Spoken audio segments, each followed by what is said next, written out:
Sri Mulyani sebut penyampaian SPT tahun 2023 meningkat 20%. BPH Migas ajak warga manfaatkan Jargas untuk rumah tangga.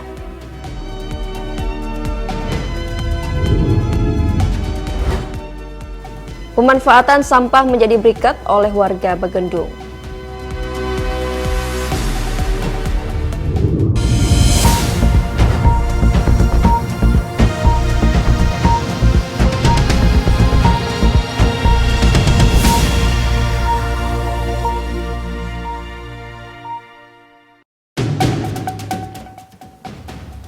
Pemirsa, Anda menyaksikan program Kilas Nusantara Siang bersama saya Cahya Sari.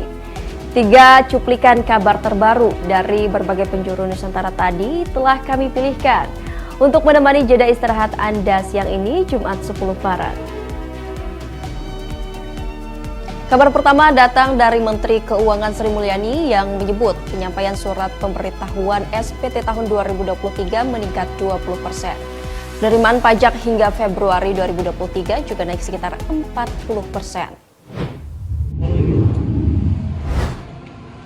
Menteri Keuangan Sri Mulyani mengatakan ada kenaikan jumlah penyampaian surat pemberitahuan SPT tahunan tahun 2023 sebesar 20%.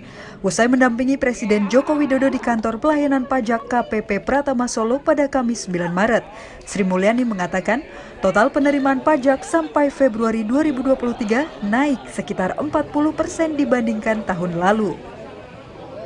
Untuk penyerahan SPT orang pribadi yang jumlahnya meningkat ya dari tahun lalu, tadinya 5,5 ke 6,6, jadi kenaikannya itu lebih dari 20%. Kita sangat senang tentu bahwa masyarakat melakukan pelaksanaan kewajiban undang-undang dan terutama melalui e-filing.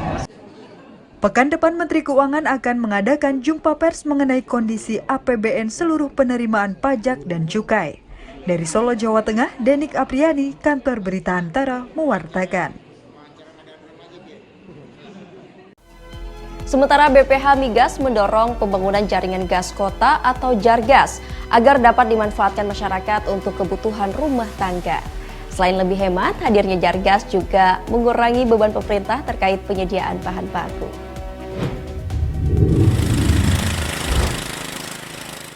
Badan Pengatur Hilir Minyak dan Gas Bumi atau BPH Migas mendorong pembangunan jaringan gas kota atau Jargas yang berjalan seiring dengan ajakan agar masyarakat memanfaatkan Jargas untuk kebutuhan gas rumah tangga.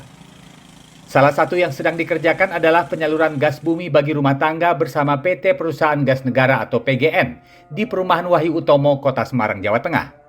Dalam peninjauan pengerjaan tersebut pada Kamis 9 Maret, Komite BPH Migas Wahyudi Anas mengatakan selain lebih hemat biaya pembelian, pemanfaatan Jargas untuk rumah tangga juga mampu mengurangi beban pemerintah terkait penyediaan bahan baku LPG yang sebagian besar masih impor. Ini kunjungan kita memastikan kepada masyarakat di Jawa Tengah, khususnya untuk sektor rumah tangga, agar supaya menggunakan gas kota itu lebih dimasifkan kembali. Karena itu untuk mengurangi beban pemerintah terkait adanya penyediaan bahan baku LPG yang posisinya adalah hampir 80% itu impor. Sementara itu, General Manager PGN Sales Operation Region 3 Edi Arwamiria mengatakan PGN akan terus memperluas jaringan Jargas. Ia menambahkan, saat ini terdapat 163.277 pelanggan di Jawa Tengah dan Jawa Timur. Sementara khusus untuk wilayah Semarang dan sekitarnya, terdapat 14.000 pelanggan. Jumlah ini akan terus bertambah seiring perluasan jaringan. Jadi totalnya nanti di tahun 2023 ini Semarang, Jawa Tengah, untuk Semarang dan sekitarnya itu lebih kurang nanti plus Gelora itu nanti akan lebih kurang sudah mencapai 20.000. Siap pakai lah. Sudah Bapak konsumsi? Konsumsi kurang lebih sebulannya 80-an, 80.000. Keuntungannya apa Pak? Keuntungannya ya tidak beli gas, tinggal langsung menghidupkan aja. Jadi mudah gitu. Selain berdampak pada pengurangan impor dan subsidi energi, Perluasan jaringan gas atau jargas untuk kebutuhan rumah tangga ini juga bisa memberi solusi bagi warga dalam memenuhi kebutuhan energi yang bersih, murah, dan ramah lingkungan. Dari Semarang, Jawa Tengah, Suryo Wicaksono, Kantor Berita Antara, mewartakan. Kami juga akan mengajak Anda untuk melihat pemanfaatan sampah yang dilakukan warga Begendung menjadi berikut. Dari pengelolaan sampah tersebut mampu menambah pundi-pundi rupiah bagi masyarakat. Dimasukkan ke dalam jaringan. Pembangunan pabrik pengolahan sampah menjadi bahan bakar jemputan BBJP di tempat pembuangan sampah akhir TPSA Bagendung, Kota Cilegon, Banten, mulai memotivasi warga untuk menambah pundi-pundi rupiah dari pengelolaan sampah. Pembangunan tempat pengolahan sampah BBJP ini dirancang untuk bisa meningkatkan kapasitas dari 30 ton menjadi 200 ton per hari. Pembangunan ini juga membawa pengaruh pada penyerapan tenaga kerja yang berasal dari warga sekitar. Lurah Begendung EH Nur Soleha yang ditemui di Kota Cilegon pada Kamis 9 Maret mengatakan, warga Begendung antusias dan termotivasi mendirikan bank sampah untuk menampung dan memanfaatkan sampah yang sebelumnya dibuang begitu saja. EH menambahkan, sampah yang dikumpulkan warga dapat diolah menjadi briket melalui pos pelayanan teknologi tepat guna atau posyantek. Masyarakat juga sudah terbuka hatinya bahwa dengan sampah itu sangat bermanfaat. Yang sekarang sudah ada pengelolaan bank sampah seperti itu.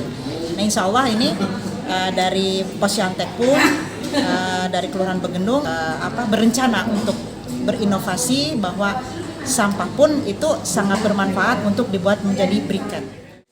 EH optimistis warga Kelurahan Bagendung semakin jeli melihat peluang pemanfaatan sampah untuk peningkatan perekonomian. Hal ini juga membawa dampak positif sehingga sampah yang kerap menjadi persoalan di tengah lingkungan warga bisa terkelola dengan baik. Sampah tak lagi mencemari lingkungan tetapi justru mendatangkan keuntungan. Dari Kota Cilegon, Banten, Susmiatun Hayati, Kantor Berita Antara, mewartakan.